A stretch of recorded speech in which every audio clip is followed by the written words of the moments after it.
Vehicle service facilities use several lift designs, and each one shows up in a wide range of automotive settings. You'll find them in dealership service bays, independent repair garages, fleet maintenance shops, quick lube centers, tire dealers, brake shops, and even performance and restoration facilities. Anywhere people need to get under a vehicle, someone's using a lift. There are several types of automotive lifts, each designed for specific service needs and vehicle configurations. Two-post lifts use swing arms at designated lift points. Four-post lifts support vehicles on runways and handle heavier or longer vehicles. Scissor lifts, portable or fixed, work well for brakes, tires, and quick underbody service. In-ground lifts keep the workspace clear but require strict inspection and maintenance.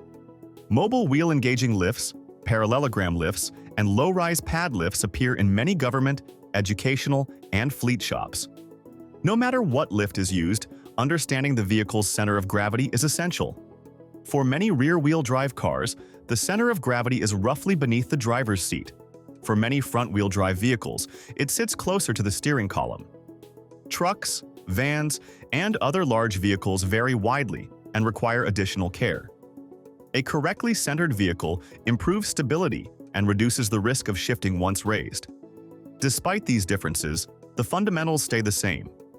Inspect the lift, position the vehicle correctly, secure it on mechanical locks, communicate before anyone goes underneath, and, most importantly, operate it with care and respect for the equipment.